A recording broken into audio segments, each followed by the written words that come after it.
Okay, looks like it's right at 10 o'clock. So I guess we can get started if everyone's ready. The time is now 10 o'clock, and I will call the meeting of the District of the Columbia Board of Ethics and Government Accountability for September 2020 to order. I'm Norma Hutcheson, Chairperson.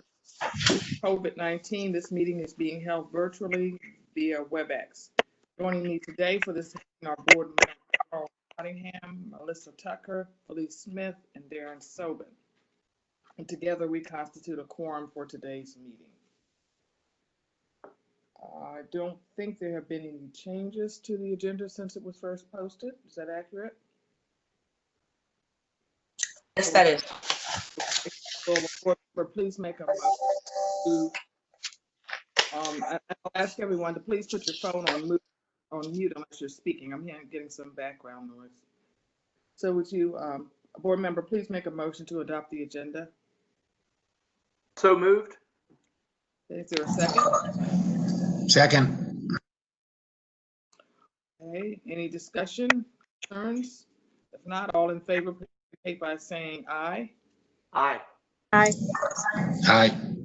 Okay, any opposition? Okay, so that's the agenda for today's meeting.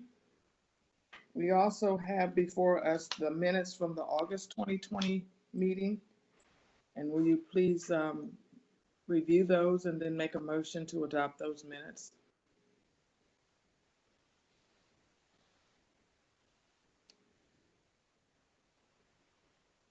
I'll offer the motion to adopt the minutes from the August meeting. Is there a second for that motion? I'll second that motion. Okay, any discussion? Any concerns about those minutes? Hearing none, with all in favor of the August meeting, please indicate by saying aye. Aye.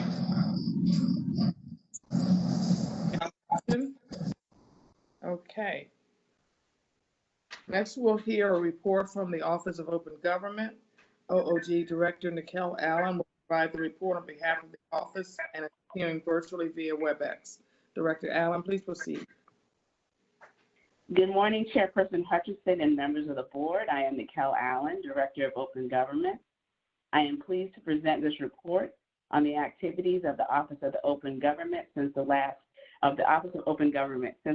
board meeting. OOG has continued to fulfill its mission of ensuring that all persons receive full and complete information regarding the affairs of the district government and the actions of those who represent them. I'll start my report with the Open Meetings Act and Freedom of Information Act advice rendered by the office.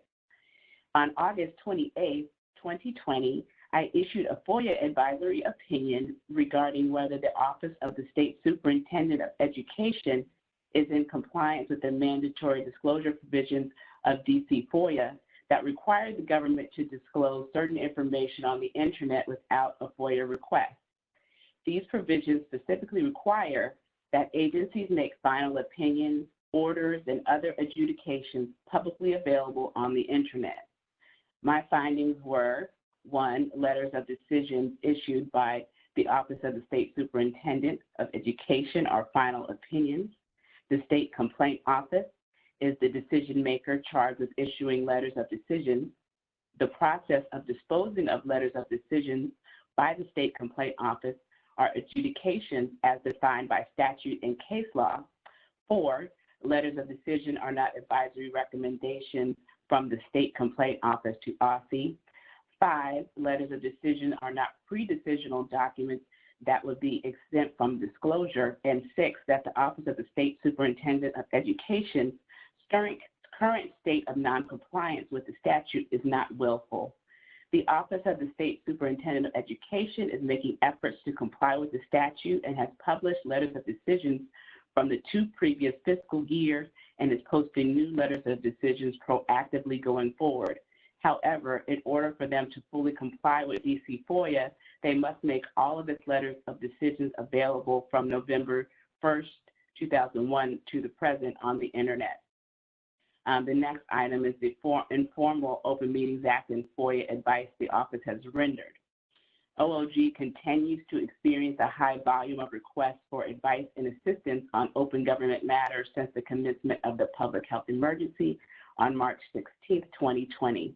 Since the last board meeting, the OOG's responses for informal and technical FOIA and OMA advice and assistance are as follows. The office responded to 14 requests for FOIA advice. The office responded to 15 requests for Open Meetings Act advice, and the office responded to 6 requests for technical assistance with open-dc.gov. I'll next go over our training and outreach efforts. The first item is the joint OOG and OGE staff meeting. On August 10, 2020, OOG and OGE had a joint staff meeting. The purpose of the meeting was to introduce new OOG staff members to the OGE staff and to provide an opportunity to socialize with our colleagues in a virtual environment. The next item is the cybersecurity webinar. On August 13, 2020, Attorney DeBerry attended the Evolving Cybersecurity Needs of Teleworkers During COVID-19 webinar. The webinar focused on the shift agencies made to telework as a result of the pandemic and how their remote work needs have shifted over time. Government leaders discussed how their agencies were able to implement mandatory teleworking policies rapidly and what telework measures are being looked at moving forward. The panel also discussed fruitful communication techniques, helpful insights on how to collaborate on interagency projects effectively through the pandemic, tools and systems used for efficiency, and how classified information is being handled. Employees also discussed what they have learned to increase their accountability and efficiency while working remotely. WinDocs Talk program. On August 16, 2020, I was a featured panelist on the online video show WinDocs Talk. The program was titled, "This is an Emergency Part 3, Racism from the Front Lines." I presented on the effective use of open records law and participation in local state government to combat systemic racism in America. The target audience of this program are physicians and other professionals seeking to participate and support protesters in the wake of the nationwide First Amendment mass demonstrations due to law enforcement's consistent applications of excessive force that has resulted in death or injury of African Americans in the United States. The next item, Drupal training course. On August 17, 2020, IT specialist Kavan Bridges commenced Udemy course titled Drupal Tutorial Beginner to Advanced in 8 Projects. This course provides instruction on how to install, build, deploy, and maintain a customized Drupal website. Ethics Day Planning Meeting. On August 19, 2020, I, along with Attorneys Barton and Berry, met with the Office of Government Ethics concerning Ethics Day. Given the remote work status of most of the District of Columbia government, we agreed that the format of the training should be adjusted to accommodate remote work schedules. The Office of Open Government still plans to offer 3 courses targeted to boards and commission members and staff, along with DC government FOIA officers. We will offer 2 FOIA courses and 1 OMA course. Corporate Business Journal webcast. On August 28, 2020, Attorney Barton attended the Corporate Counsel Business Journal's webcast, Future Ready Lawyer. The panelists discussed 1, how organizations that have already leveraged technology were the ones that were best prepared to meet the COVID-19 crisis. 2, that strategic tools and the need to optimize their delivery of legal services do not change due to the crisis and how everything just happens much faster. And 3, the need for organizations to be well organized and have planned for these types of events in advance. The next item, monitoring public body meetings. OOG continues to play an important role in ensuring that boards, commissions, and other public bodies successfully conduct government business remotely. OOG continues to ensure the public's right to access the public meetings by monitoring public body compliance with OMA as amended by the Coronavirus Support Congressional Review Emergency Amendment Act of 2020. We are monitoring public meeting notices to ensure they provide remote meeting access information for the public to observe these meetings. We are also attending the meetings remotely to observe as participants. The next item is COVID-19 emergency response meetings.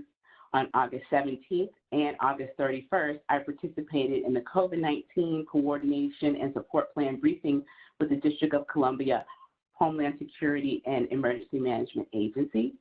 The District of Columbia remains in phase 2 of the reopening plan, as you know. On August 28th, Mayor Bowser hosted a virtual cabinet meeting, which I attended. Litigation and legislative update is the next item. I reported on a FOIA lawsuit last month, and I'm providing an update on that lawsuit. The initial scheduling conference for the Terrace, Pravick, and Millen lawsuit alleging that the DC government failed to produce and post online various budget-related documents as required by FOIA will take place on October 23rd before the Honorable Judge Heidi Pascal. We will make sure to provide an update after that hearing. Are we playing any role in that, Niquelle? No, we're not playing any role. We're just monitoring it to see the outcome. Okay. Are we mentioned in it anywhere? No, we are not. Okay, that's good. Okay, and the last item are administrative matters. Office space. Director Ford and I have been meeting with the Department of General Services on space needs for the agency. With respect to OOG, our current space is not conducive to social distancing, especially with the addition of 2 attorneys in FY21. We have discussed expanding our current footprint at 1 Judiciary Square. OAG has recently vacated OJS and relocated to 601 D Street Northwest. So we are hoping to backfill some of the space that OAG has vacated. There's also space available on the 8th floor that was previously occupied by the Office of Veterans Affairs. We also discussed occupying leased space in Metropolitan Square, which is 655 15th Street Northwest, where OCTO and the Department of Human Rights are currently located. On Friday, September 11th, we will meet with DGS, and they will assess our current space at OJS and make recommendations for the current space regarding compliance with social distancing and other requirements as a result of COVID-19. This concludes the Office of Open Government September 3rd, 2020 report. Thank you. Thank you. Thank you. Thank you, Ms. Allen. So we'll move now to the Office of Government Ethics report from Acting Director of the Office of Government Ethics. Ms. Ford, please proceed. Good morning, Chairperson Hutcheson and members of the board. Good day to you all. My name is Rochelle Ford, and I am the Acting Director of Government Ethics. I am pleased to present this report on the activities of OGE for the past month. First, an update on the status of our office operations with respect to investigations. As I have mentioned, given the COVID-19 emergency, our staff has continued to investigate pending matters as is feasible, given the state, the social distancing restrictions. And the reported statistics do not reflect changes that we anticipate may occur as a result of any action taken by the board today. With first, open investigations by status. We have 42 open investigations, and we have 3 at the show cause hearing for a grand total of 45. We still have 4 undocketed matters, and those are the matters that were there last month. Those are not OGE matters, but they, again, as I said, present novel issues, and so we've been talking with other agencies as to how to best pursue them, or rather to refer them.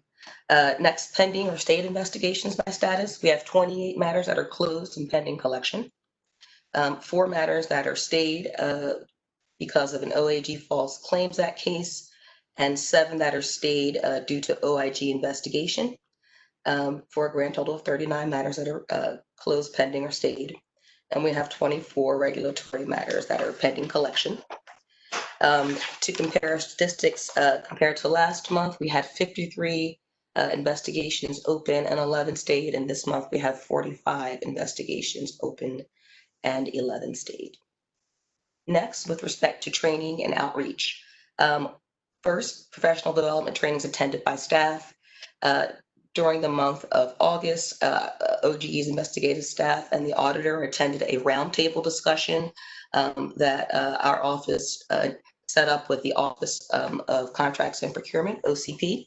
We met with the general counsel staff, and we took this time to have a roundtable to discuss ethics issues and investigations or investigatory issues that relate to the procurement process, to understand about their internal ethics efforts and compliance efforts. And we also use this opportunity to learn more about the agency, their legal staff, and their program. And I believe that we are going to be working with OCP. Attorney Cooks will be creating a special training as well as some materials with respect to contracting issues that may be used by OCP, and I suspect will be disseminated to other agencies as well.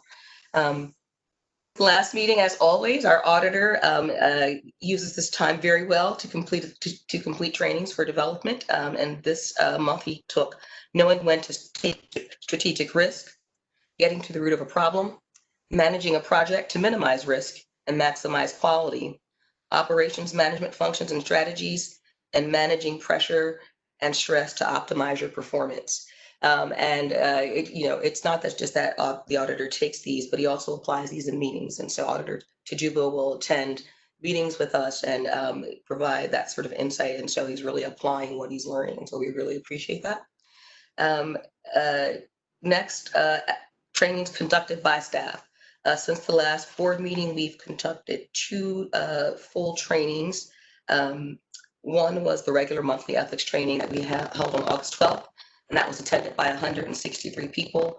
The upside of the pandemic, if there are any, is that we are having more employees. I see you laughing, Member Sobin, take advantage of an opportunity to train. And so we want to commend district employees and ethics counselors for encouraging employees to use this opportunity. And we are pleased to see this uptick in training.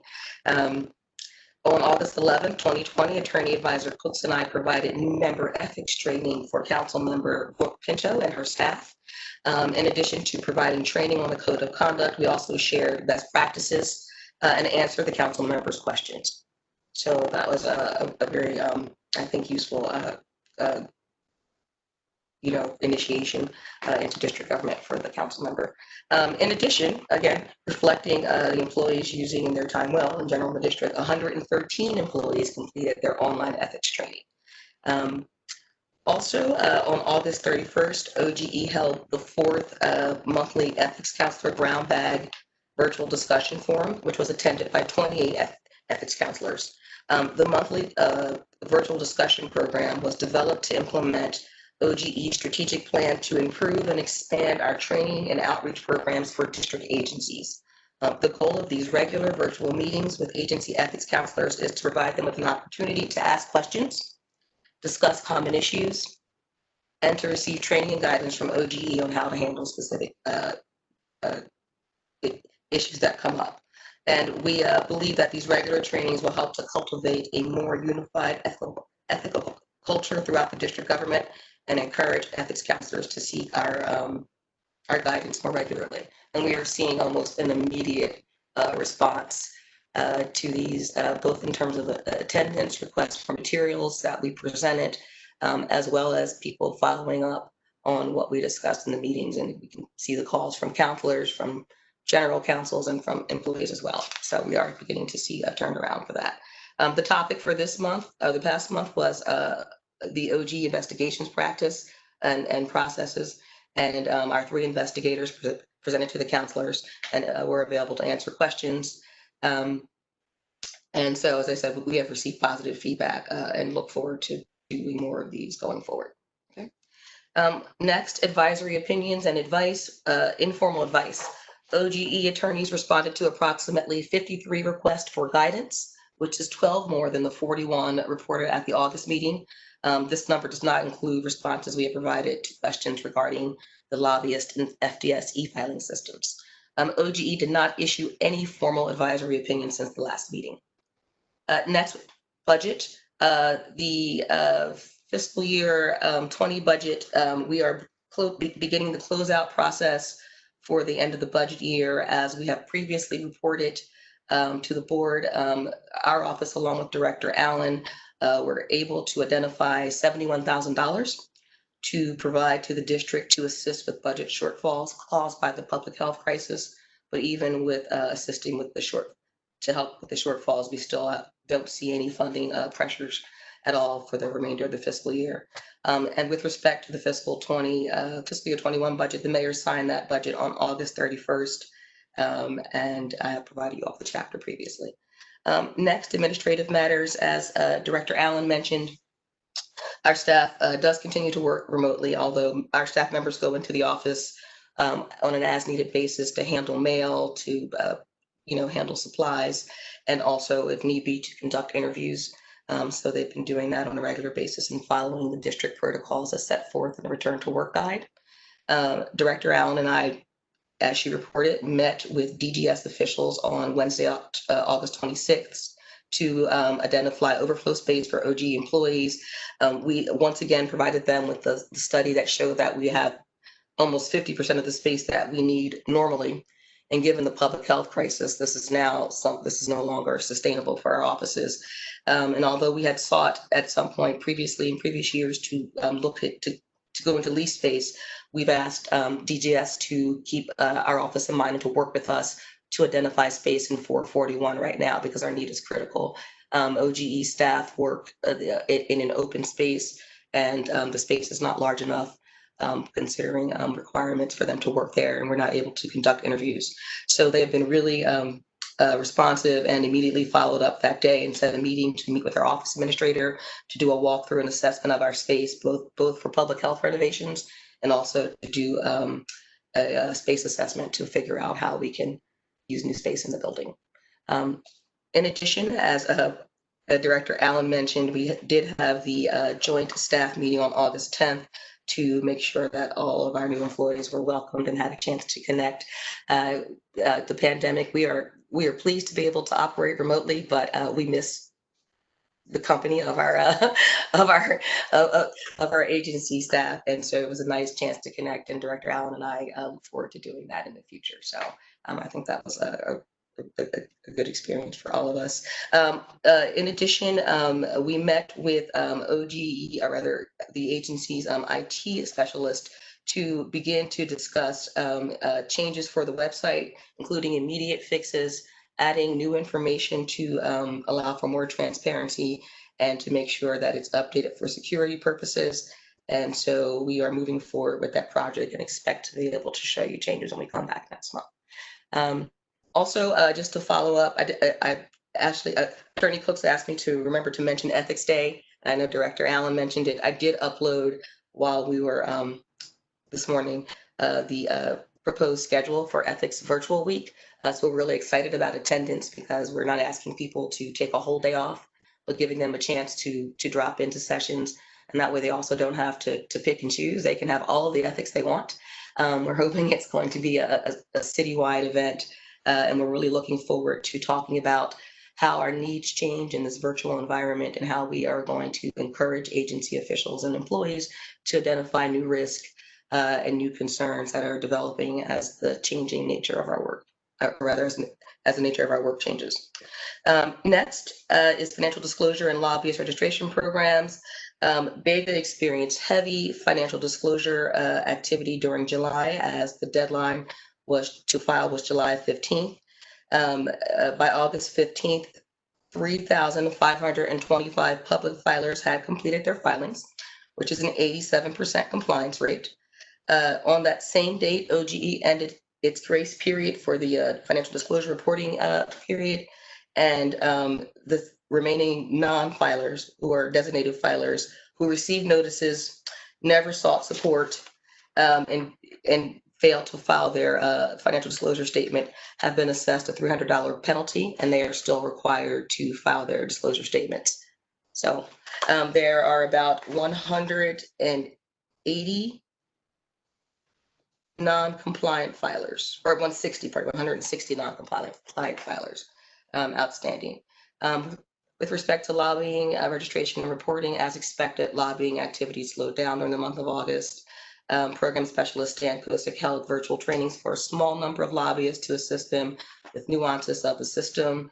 And our compliance staff have worked to identify late filers for this year, and we will be imposing fines accordingly. Thank you. That concludes the Office of Government Ethics September 3rd, 2020 report. Thank you, Ms. Ford. This Looks is, like both offices have been very busy even while we're working remotely. Oh, question? Are there any questions from any board members? yeah, this is Chip Nottingham. Two quick questions.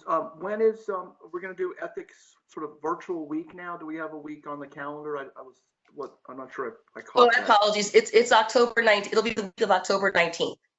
Great. And yes, and the time, I can actually tell you that we haven't finalized the time, but Ashley is very organized. So she, of course, being amazing, there'll be options at 11 and at 2.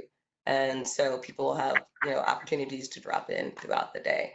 So we're excited about that. And your second question? Just number of open investigations. I had thought I heard you say 45, but then when I look at the graph for the charts, it looks like there might be more than that. Where are you looking at? Because I see 45 on open, and then 3, and then 45. So maybe did I mistype something? I'm sorry. Maybe I'm looking at 50 open, grand total of 53 open by status. Pending. Oh, you know what? Those were the notes from those were just the notes from last night. I just updated the stats. I reprinted out the stats to make sure they were right. That's all. Oh, okay. I'm sorry. I must be looking at it. No. If it's highlighted in yellow, that means that they're not final. And so they're final. Okay. Yeah. Let's just make sure when we do the minutes for this meeting that we show that the numbers were updated. Okay. Okay. Any other questions from board members before we move on? I have a quick one. I'm just curious about our ability to investigate during the pandemic. I'm sure our investigators are figuring out new ways to do things, but obviously things like, in-person interviews, are those still going on? We have, actually, I don't believe we've done any in person, but we haven't ruled them out. They've been really thoughtful about developing criteria and very document intensive. Interviews may require face-to-face, but most, witnesses or interviewees are interested in being interviewed remotely. But if there are some that really need to be done in person, they can call. And I would like investigators to jump in as well. So, at any time.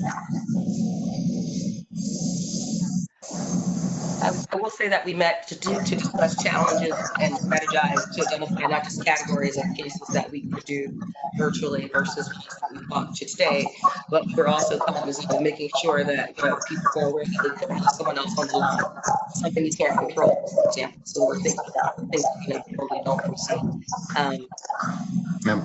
We've been communicating that. So we're developing some best practices. I think when we have our oversight hearing, we're going to have to let the council know that, that it's the COVID situation has hampered our ability to move our investigations along to some degree, don't you think? Well, I think as a matter of fact, that is one true. And also I've talked to other agencies that investigate and they are having the same experience. So it is consistent because we as with all things, outreach just to make sure that you're learning the best practices and so people know. And so we've attended some workshops, which are not very helpful, but maybe we need to create that workshop. We've also reached out to agencies to see what they're doing as well. So, and agencies that are lucky enough to have a conference enough for more than 6 people, which we are not, are putting up plexiglass with witnesses on one side of the table and interviewers on the other side. All right. Okay, thank you. Are there any other questions?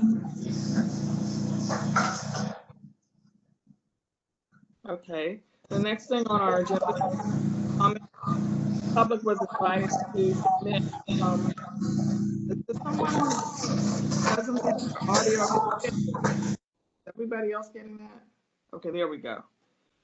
Okay, the public was invited to submit comments in writing by 9 a.m. this morning. Were there any comments submitted? If there were, they would be published with this month. I don't believe there were any. No, this is Rashi. I checked now too during the meeting just to see if anything came in during this hour, and there's nothing. Okay, all right. The next item is the executive/closed session for the board. The next agenda item is a closed session to discuss ongoing confidential investigations pursuant to DC Official Code Section 2-575B14, to consult with an attorney to obtain legal advice and to preserve the attorney-client privilege between an attorney and a public body pursuant to DC Official Code Section 575B4A, to discuss personnel matters including the appointment, employment, assignment, promotion, performance evaluation, compensation, discipline, demotion, removal, or resignation of government appointees, employees, or officials pursuant to DC Official Code Section 2-575B10, to deliberate on a decision in which the Ethics Board will exercise quasi-judicial functions pursuant to DC Official Code Section 2-575B13, and to discuss contract negotiation strategies pursuant to DC Official Code Section 5-575B2. May I have a motion to enter into executive session? Make that motion. Second. Okay, it's been moved and second that the board enter into executive session. All those in favor, please indicate by saying aye. Hi. Aye. Okay, any opposition? The motion passes, and board members, please log out of this session and log into the WebEx for the executive session. Once the executive session ends, we will return to this WebEx to report out any matters and finish any other business and adjourn the meeting. So let's log out of this session, please.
Okay, I was trying to see which board members are logging back in. It looks like we may have lost, we knew Ms. Tucker was not coming back, that she has another commitment, and it looks like we've lost Mr. Sobin and Mr. Nottingham.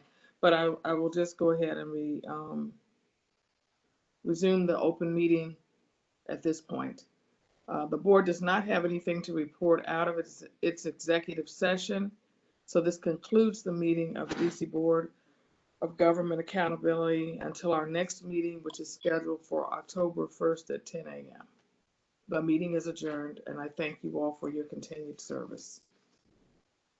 And have a great holiday. You as well. Thank you. Thank you. Safe everybody. Bye. Bye-bye. Bye.